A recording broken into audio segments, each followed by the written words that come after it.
जय श्री महाकाल। हस्तरेखा ज्योतिष एवं वास्तु विज्ञान केंद्र के आज के इस कार्यक्रम में मैं अंजलि गुजराती आप सभी का बहुत बहुत स्वागत एवं अभिनंदन करती हूँ। सफलता क्या है और वास्तव में सफलता को कोई शॉर्टकट है या कोई मंत्र है? जैसे कि आजकल यूट्यूब पे बहुत सारे वीडियोस या मोटिवेशनल स्पीकर्स आकर हमको बहुत सारे सफलता के शॉर्टकट्स बताते हैं, तो क्या वास्तव में ऐसा कुछ है? और यदि है तो सफलता के बाद जो वास्तविक प्रसन्नता क्या होती है? परिश्रम की पराकाष्ठा ही सफलता है। और उस परिश्रम में पूरी लगन, पूरी मेहनत, पूरी निष्ठा और सकारात्मकता अगर जुड़ जाती है तो वही सफलता का एक सिंबल बन जाती है, वो सफलता की कहानी बन जाती है। सफलता का कोई मंत्र, तो सफलता के बहुत सारे मंत्र हैं, या कहें कि कोई मंत्र नहीं है। एक सीधी सी बात है हमारे हिसाब से, अगर सफलता का मंत्र अगर मैं आपको देना चाहूँ तो एक नया मंत्र मैं आपको आज देता हूँ। और जितने भी विद्यार्थी हैं, व्यापारी हैं, अपने किसी जीवन में किसी कार्य क्षेत्र में आगे बढ़ना चाहते हैं, या एक छोटा बच्चा है, वो बड़ा व्यक्ति है, बुजुर्ग है, कोई भी है, हमारे हिसाब से जिस व्यक्ति को सुबह उठने के लिए या अपने कार्य को करने के लिए किसी के प्रोत्साहन की आवश्यकता नहीं होती, उस व्यक्ति को सफल होने से कोई नहीं रोक सकता। ये सफलता का मंत्र है।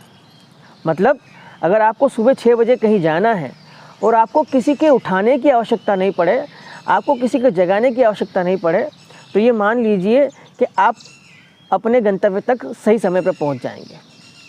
आप किसी कार्य को कर रहे हैं और कोई आपको बार बार प्रेशर नहीं कर रहे, आपको बार बार किसी के धकेलने की आवश्यकता ना पड़े, तो आप सही मार्ग पर हैं, आप सफल हो जाएंगे। सफलता की सच्ची प्रसन्नता कब होती है? तो सफलता की सच्ची प्रसन्नता तब होती है जब लोग ये कहते हैं कि तू कर नहीं सकता था और आपने सफलता प्राप्त कर ली, तब सफलता की सच्ची प्रसन्नता होती है। आप एक हस्तरेखा विशेषज्ञ हैं और बहुत समय से मेरे मन में प्रश्न उठ रहा है कि मनुष्य की हाथ की रेखाएं बार बार बदलती हैं।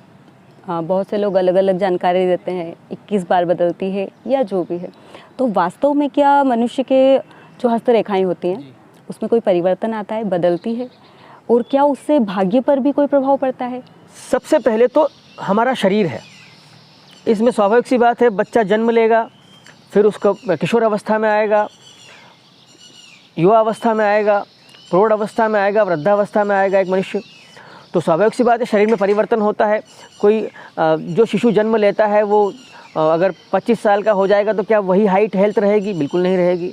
तो हमारे शरीर में परिवर्तन आता है, हमारी चमड़ी में, हमारे बालों में, हमारे और भी जो शरीर के अंग होते हैं उन सब चीज़ों में परिवर्तन आता है। तो ऐसे ही हस्तरेखा में भी परिवर्तन आता है, परंतु हस्तरेखा में परिवर्तन इस प्रकार का नहीं आता है कि कोई हस्तरेखा है तो वो बहुत एकदम से बहुत लंबी हो जाएगी, एकदम से छोटी हो जाएगी, ऐसा नहीं होता है। हस्तरेखा में परिवर्तन एक सिद्ध ज्योतिषी या सिद्ध हस्तरेखा विशेषज्ञ अपनी दृष्टि के माध्यम से देख करके ही बता सकते हैं, और बहुत गहन विषय है, इसलिए इस पर चर्चा बहुत लंबी हो सकती है। मैं शॉर्ट में आपको समझाने का अगर प्रयास करूं तो सिर्फ इतना सा है कि हस्तरेखा में परिवर्तन आता है।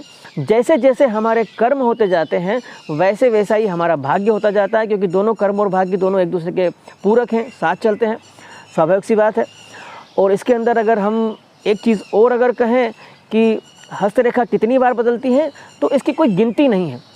हस्तरेखा मनुष्य के जीवन में अनेक बार परिवर्तित होती हैं, इसकी कोई संख्या नहीं है कि ये कोई 21 है कि 11 है या 25 है, ऐसा नहीं है। हस्तरेखा कई बार बदलती हैं। जैसा हमारे कर्म होंगे वैसा हमारा भाग्य हो जाएगा, वैसा ही हमारा उसका पास्ट आपका छप जाएगा आपके हाथों में, वैसा ही आपका वर्तमान आपके हाथों में दिखाई देगा, और आने वाला भविष्य भी आपका वैसा ही दिखाई देगा।